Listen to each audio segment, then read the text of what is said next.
It was one of those scorching summer days, the kind where the sun seemed to hang heavy in the sky, turning the world around me into an oven. I was finally alone at home, a rare and much-needed moment of peace. I had spent the morning knocking out my chores, getting everything out of the way, so I could have some time to myself. But as we all know, life doesn't always go as planned, and what followed was a turn of events I could never have anticipated. I was sitting there, attempting to relax in the silence of the house, letting the stillness settle around me. That was when I noticed something, a subtle detail at first, barely a flicker of movement. The door to my room was slightly ajar, barely noticeable, but enough to make my heart race. My thoughts had been so consumed with the quiet that I didn't hear him approach. My body froze, the hairs on the back of my neck standing up. I hadn't been expecting anyone, and the thought of someone watching me, unseen, was unsettling, to say the least. I looked up, and that's when I saw him. Standing in the doorway, looking both surprised and uncertain, was my nephew, Ethan. His eyes locked with mine, and in that instant, everything felt suspended, as if the world had stopped turning. I couldn't remember the last time I felt so embarrassed, so exposed. A moment that should have been peaceful had turned into something far more complicated. Ethan's expression quickly shifted, his voice breaking the silence. "I'm sorry." His words were quick, and before I could even begin to process the situation, the door was gently closed. The damage was done. For a long moment, I just sat there, trying to gather my thoughts. How had I forgotten to lock the door? Why hadn't I been more careful? Thousands of questions flooded my mind, each one compounding my embarrassment. Ethan had always been a calm and understanding kid, but I couldn't shake the feeling that this was something he might not easily forget. The minutes ticked by slowly, my embarrassment eventually transforming into a deep curiosity. I couldn't help but wonder, what did Ethan think? What had he made of the situation? I had no idea how to approach him. But I knew I had to address this, to make sure this didn't fester into something bigger than it needed to be. So, in the afternoon, when I saw him sitting in the living room, engrossed in his phone, I knew it was time to talk. I took a deep breath and sat beside him. "Ethan, I'm really sorry about what happened this morning," I said, my voice shaking slightly as I spoke. "I didn't mean to disturb you, and I should have locked the door." Ethan looked up, and there was a faint smile tugging at his lips. "It's okay. Really," he said, his tone reassuring. I was just a little surprised. I felt a weight lift off me in that moment. It wasn't as bad as I had feared, and Ethan, despite his initial shock, seemed to be taking it in stride. Still, there was a lingering question in my mind. How would this affect things between us?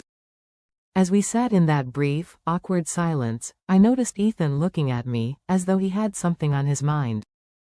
After a long pause, he finally spoke, his voice more tentative than usual. "There's something I've been wanting to tell you," he began. "Something I've been holding inside for a long time." My heart skipped a beat. What was he about to say? I couldn't tell if I should be worried or just curious. His tone was serious, and I wasn't sure what to expect.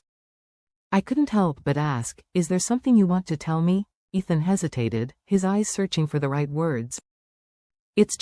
There's something I've been thinking about for a while. What happened this morning, it kind of gave me the chance to finally talk about it." I felt my stomach tighten. Whatever it was clearly weighing on him. But I wasn't prepared for what came next. I think I admire you a bit too much," he said, his voice faltering slightly. "And it's hard for me to explain, but, yeah, I've been feeling this way for a while." The shock of his words hit me like a punch to the chest.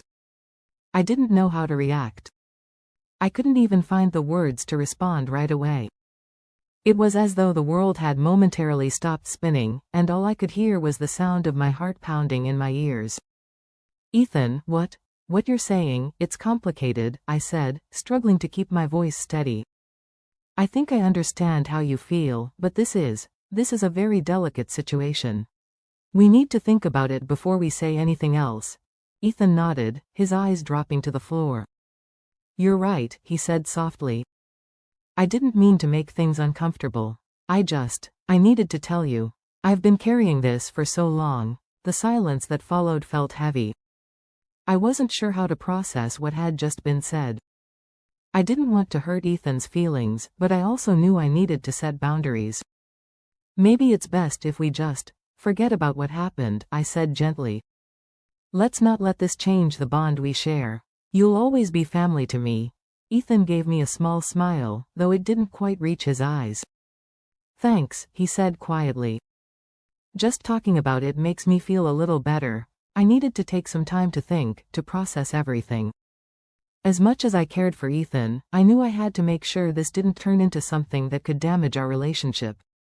The next day, at breakfast, I decided it was time for another conversation. Ethan, I've been thinking about what we talked about yesterday, I said, trying to keep my tone even. I know this is difficult, but we need to set some clear boundaries. I respect your feelings, but I'm your aunt, and I don't want anything to change that. Ethan looked up from his coffee, his expression thoughtful. I understand, he said, nodding. I've been feeling so confused, but I know you're right.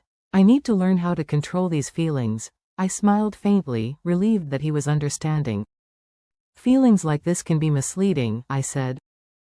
But with time, everything will fall into place. What matters now is that we talk about it openly. Over the following days, things began to settle. Ethan spent more time with his friends, and I focused on maintaining clear boundaries. Slowly, the awkwardness between us began to fade, though the memory of that conversation stayed with me. One afternoon, while I was sitting on the porch, enjoying the warmth of the sun, Ethan joined me. We sat together in silence for a while, watching the world around us. It was clear that he was still processing everything, and so was I. Ethan, I finally said, breaking the quiet, I feel like we're growing apart, and it bothers me. He looked at me, his gaze full of emotion. I feel like you haven't forgiven me, he said quietly. Like I've ruined everything. No, I replied quickly. There's nothing to forgive, but we can't let this situation put distance between us. Our bond is stronger than that. Ethan nodded, his eyes filled with a mix of relief and sadness. I don't want to hurt you, he said softly. But sometimes it's hard for me to understand how to handle these feelings. I smiled gently. It's not easy for either of us, I said. But we'll get through it. We just need to be patient with ourselves. As time passed, the tension between us eased, though there were still moments of discomfort. I knew we were both trying to navigate uncharted waters, but I hoped that eventually, things would settle into a more comfortable rhythm. Ethan and I may never fully understand the complexities of our feelings, but we were both committed to learning, to growing, and to protecting the bond we shared. And so, through all the confusion and the emotional turmoil, we learned the importance of boundaries, patience, and the delicate balance between love and respect. What mattered most was that we didn't let anything come between us, not now, not ever.